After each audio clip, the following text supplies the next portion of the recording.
Okay, just got this Series 2 330 in, just purchased from Utah. It's looks like a decent car. There are a couple little things about this car that I was worried about, but the buyer wasn't so concerned about it because we're gonna do something interesting with this car. We're gonna do a color change. We're gonna paint it to match his other Ferrari. So as far as the paint was concerned, he wasn't too worried about it. I mean, paint looks good. Pictures and everything like that, it looks like it's nice and shiny. It's supposedly freshly restored. But my biggest complaint that I was worried about with the paint, where I saw, was right here. See this cracking? When I see that, that could be alarm bells, because something's going on here that wasn't painted correctly. There's an adhesion issue, and you can hear it. The paint's not stuck to it. The rest of the paint I've looked over very closely, and it looks pretty good. But what I'm worried about is if they couldn't get the door jamb paint to stick, let's just hope the rest of the paint sticks right.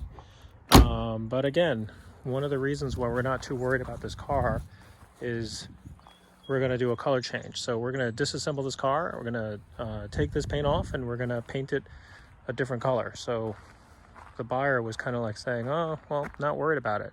So that's the story. So we'll see what happens. Same thing goes for the interior. I think we're going to do a color change. My complaint about this interior after I got it, this is supposed to be a fresh interior, but one of the crazy things is, I don't know if you can see it in the video, but the seat has like no cushioning in the center. Whoever restored these seats did not do any work on the underlayment of the seat cushion. So sitting in it feels like you're sitting in the hole of a bucket. Really uncomfortable. So in a way, it's a good thing we're redoing this interior, because you know, it's a shame when they go through all this process and you know it's new, because guess what? There's a bag of leftover leather in here. So at some point in the last few years, this interior was done. But you know what? It's like, this is really, there's no amount of work that you can do to fix. I mean, you can try to fix it and stuff the seats. I've done it on other cars. You've probably seen it. But wow, you're going to do all this work to put new leather on an interior and then not work on the substructure of the seat cushions? What a waste of time and money. Anyway, it's okay. We're going to fix it anyway. The interior is okay. I mean, I'm looking at places where I'm just nitpicking, a little sloppy in the restoration. Varnish is really, I mean, the interior on these, it's not supposed to be shiny like this, so that's not really ideal. But generally it's okay. I mean, it's not really like super high quality, but you know, they covered it all in new leather and it's showing a little bit of wear, but all the details are there. Some of the original details are still here, so that's good.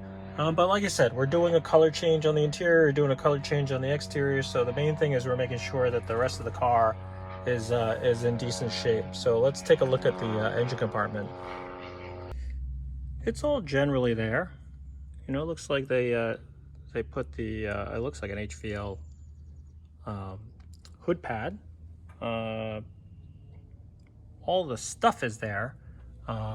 It's got MSD, looks like, and who knows what's going on with the wiring. I mean, I got a couple relays and things that I'd have to look at, figure out whether it's air conditioning relays or it's, you know, who knows what it could be. It could be to do with the MSD. I mean, this is the problem with trying to deal with, you know, non-stock stuff. Everybody's got a different way of wiring, so you gotta kind of go through it and figure it out. Sometimes when you leave it stock, it just makes it a lot easier than trying to decipher it. In fact, when I first started this engine, it just didn't seem like it was running right, and I thought it felt like it was running on half a leg. So I checked, and everything was firing, all the plugs are firing, but then when I checked the timing, which I don't know if you can look way down in there, but there's a little window for timing.